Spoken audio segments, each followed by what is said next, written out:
Hey, what's going on, everyone, and welcome back to another episode of Just My Opinion from my Atlanta Season 4, Episode 4, titled Light Skinned. My family is so crazy. We need our own reality TV show. How you still got beef from the 70s? Woo! And y'all need to stop flirting with people's daddies. Yes, do not be flirting with people's daddies in the mall, and we're definitely going to talk about it. Guys, I want to let you know that this is going to be a spoiler-filled recap. I'm going to spoil this episode up, down, left, right, in, and out. As if you've already seen it, you have been warned. And if you happen to like the video, please give me that thumbs up. Leave a comment in the comment section of what you thought about my commentary this episode, things that I left out that you caught, and hit that subscribe button to help me reach my next milestone of not 40, but 50,000 subscribers. Guys, again, we cannot be flirting with people's daddies, but this was another great episode, guys. I did really enjoy this one. And one is because, again, we have the cast. We have the main cast back. Not everyone, but we do have Al, Paperboy, and we do have Ern. I'm still curious to know where Van, Vanessa, and Darius are. We got Darius at the very end of episode 3, but he is nowhere to be found in episode 4, this one right here. And the last time we got Van is in the first episode when they was running to all their exes when we first got back to Atlanta. So when will we see Van again? When will we see Darius again? I missed them. I do want to see them, but I still did enjoy this episode, especially with it having to do with family, because we love our family dearly. But my goodness gracious, can people in your family get on your dang nerve? And it's just like they do it on purpose, because it's like, hey, I can get away with this because you my brother, you my sister, you my cousin, my auntie, whatever. And I know you're going to love me anyway, so I'm just going to take advantage of this. And I think that's exactly what Miss Jeannie was doing in this episode. And I did a trailer reaction for this episode sometime last week, a number of days ago. And when I was doing it, I could not get this actress's name in my head, but it is Miss Nicole Brianna White. And I am a fan of hers. I do like that fro right there. She has been in the game for quite some time, all the way back to the early 90s, if we just want to scroll all the way down here and look at her filmography. But I mean, she was in Family Matters, The Fresh Prince of Bel-Air, The Wonder Years, Encino Man. A lot of people may know her from Law & Order SVU Special Victims Unit. There are so many spinoffs with Law & Order, and SVU Special Victims Unit was one of my favorites. I did watch that one on a regular basis, and I definitely do remember her. But again, she has a long filmography right here. And so if you're a fan of her work, please let me know down in the comment section below. I would love to know which show or movie she popped on the scene for you and whether or not that made you a fan. But while I do like her as an actress, I did not like her as a character in this episode. Man, she was so detestable. I mean, do you know those people in your family, in your life, friends, whatever, that they're just never wrong? They never try to look in the mirror and be like, okay, I'm in this current situation right now. Is there anything that I could have done better, that I have control of, to quell this situation, to de-escalate it? You know, am I also adding fuel to the fire? Yes, part of it is this person's fault over here, and if they didn't do this, we wouldn't be here. But do I have anything to do with this? Did I make things worse when I could have made them better? She's always playing the victim. She never takes responsibility or accountability for herself, and that is what Miss Jeannie was doing in this episode. And it was annoying, but it was also very, very hilarious. But one of the things I really do like about this episode is just the way it starts off. I mean, we know that this is the last season, unfortunately, and everything did start off in season 1 with Ern and his parents. Of course, he left Princeton and he's being a manager, and he was sleeping in storage units, not really knowing where to go and what he wanted to do with his life. I remember his dad got upset with him because I think he used the bathroom, did like a number 2, but he didn't flush the toilet, and that can be quite gross. And I think his dad kicked him out. That was so long ago, 4 or 5 years ago, you know, when we had that episode with Ernest's dad. But he's been played by Isaiah Whitlock Jr. And of course, this man has been in the game for a long time too, and I love him in this episode. He was hilarious to me. Of course, he does remind me of my dad just a little bit, not all the way, but just a little bit. And so I really did appreciate that right there. But his filmography is long too. I mean, he was in Defile Bloods a number of years ago, I said a number of years ago, with Chadwick Boseman, rest in peace, the Black Klansman. I mean, the man has 122 acting credits. Smaller roles, but hey, this man been in the game for a minute, and I do respect his career. Look, Lightyear right there. I'm a big fan of his. I am a big fan. But like I was saying, the episode starts off with his parents. I mean, we had them in episode 1 in season 1 in the very beginning of that season. And with this being the last season, like I said, we're just circling back around, just seeing the life of Ern and what is important to him. And of course, that's Van, that's Lottie, that is his friends. And of course, with this episode, that is his family. And it's just, I thought we was going to get a funeral in this episode, but no, they're just going to church.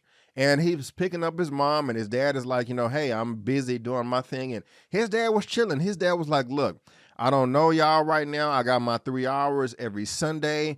It's my me time. And guys, I have no problem with that at all. I know that couples do that. Married couples do that, especially if they do have children. I mean, we've seen that in tons of movies. We've seen that in television. We've seen that in commercials. It is a normal thing. I remember a number of years ago, I was watching TV and there was a car commercial of some type of van, a family van, a caravan or something like that. And they was trying to promote and market how soundproof it was or how luxurious it was inside the car and how you can just relax and escape. And the mother of the family was in the car. She had a snack, she had a drink, she had a libations. She was just chilling away from her husband, away from her family. And one of the children ran up to the car like, mommy, mommy, mommy. But the dad had to come and pull the girl away like, no, no, no, no. Leave the door alone. Leave mommy alone. This is her personal me time. You know, so she can just do whatever she wants to do. And I love that. And I think that's very realistic. And I really enjoy that when I see that in my entertainment as well. I mean, of course, you love your family, you love your spouse, you love your children.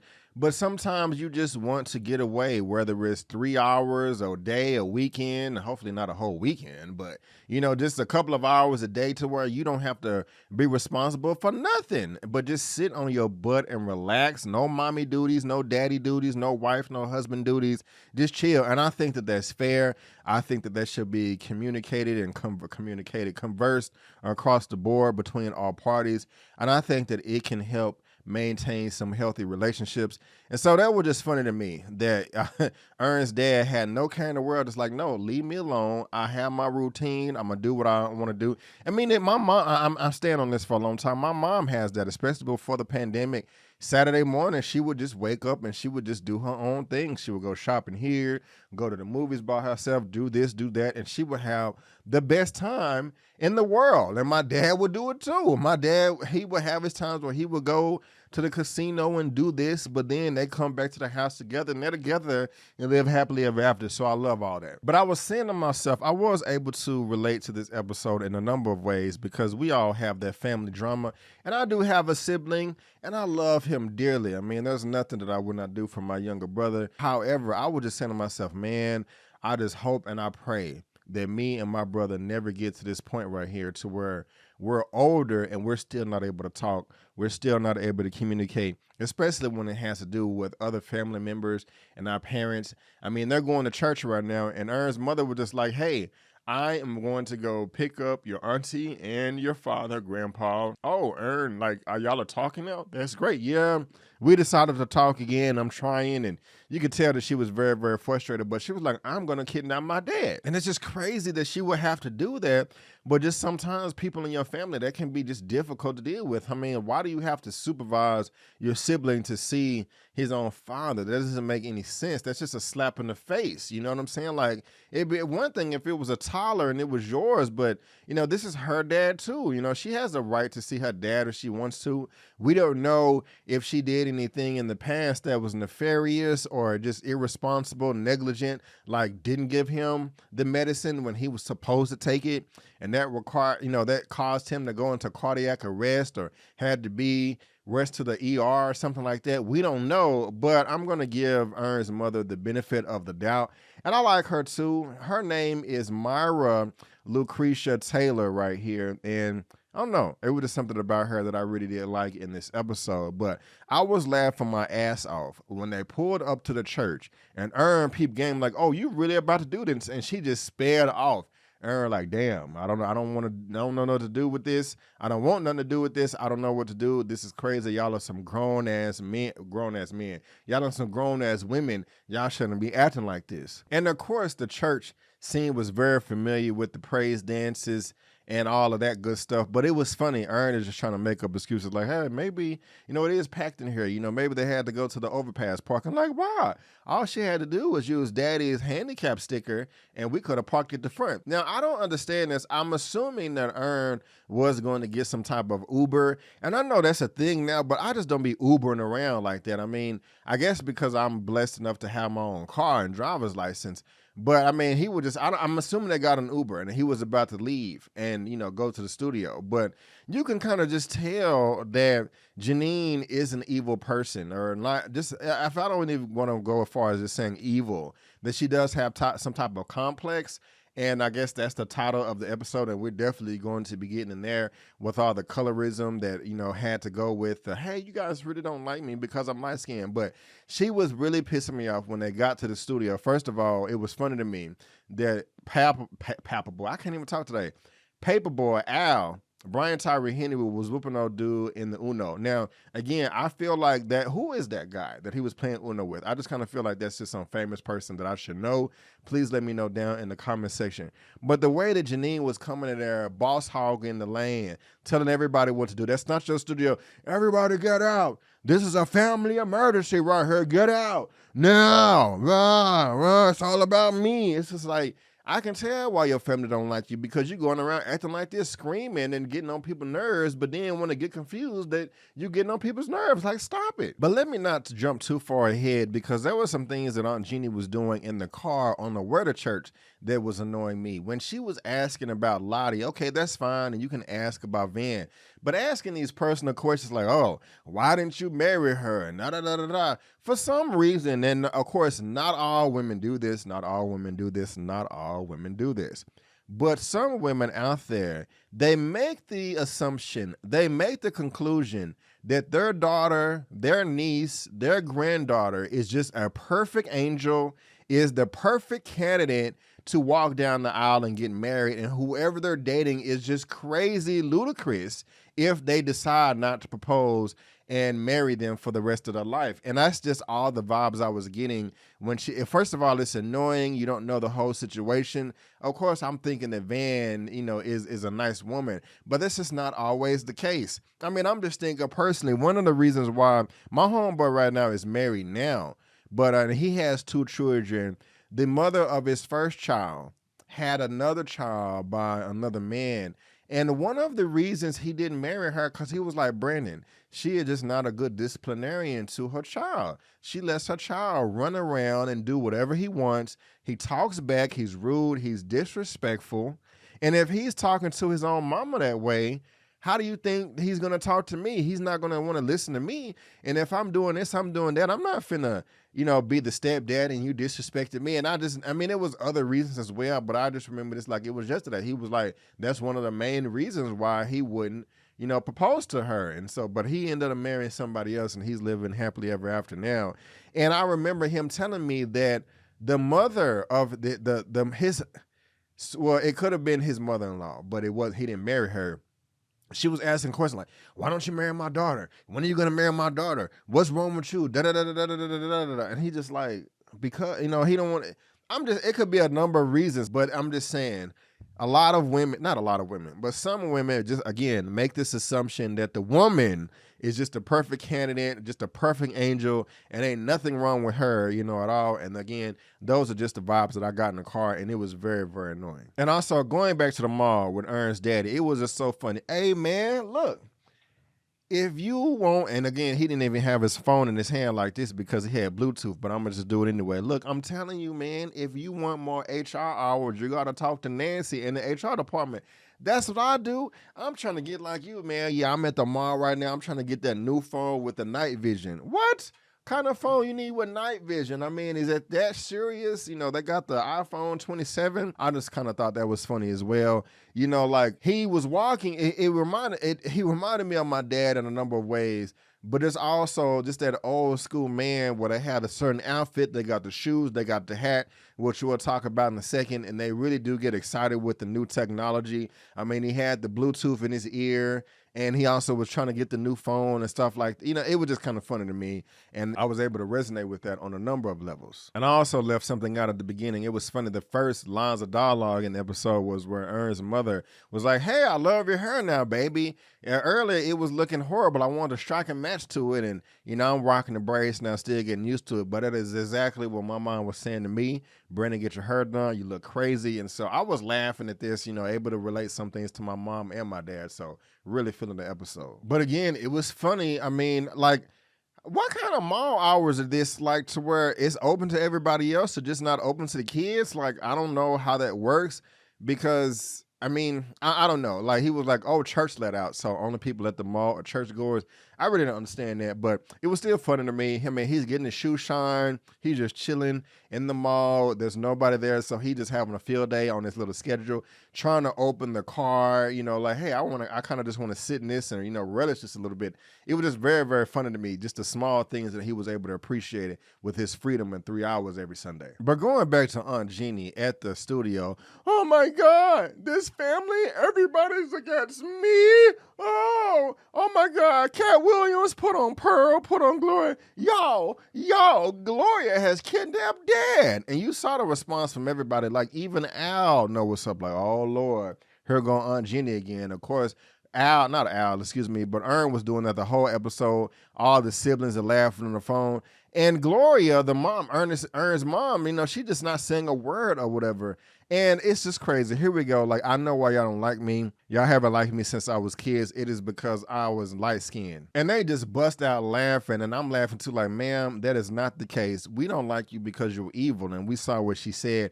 And that does have a lot of truth with it. Unfortunately, and I don't even want to say now, but I know a number of years ago, even when I was coming up there, and it still kind of is, a lot of colorism in the black community. It just seems like there's different personality traits between dark and light-skinned people, or at least there's a running joke. And some of it's funny, but some of it's not, because it can be quite damaging.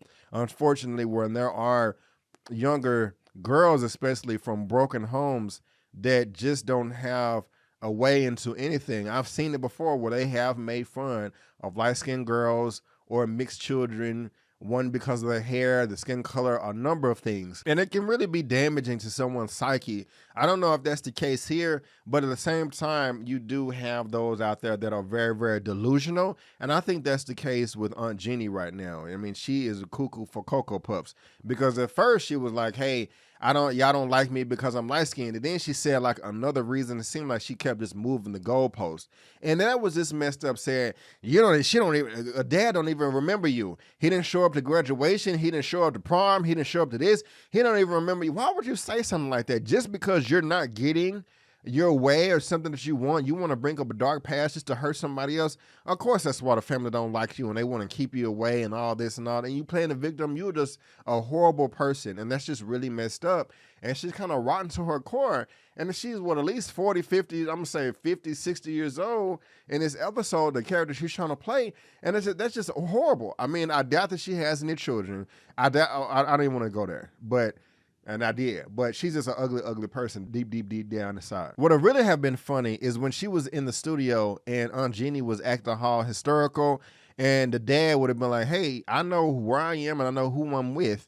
I ain't with my daughter Gloria right now. We're at the mall or we're at the store. We're getting something to eat. And I would rather be with her than Aunt Jeannie. So please keep me away from her. That would have been hilarious. Everybody would have heard that because it was on speakerphone. I would have fell on the floor, laughed, and rolled around a few times. But unfortunately, it did not happen. I thought it was, though. I thought it was. And then everybody hung up on her. Cat Williams talking about, you still owe me $800. And she trying to hang up the phone.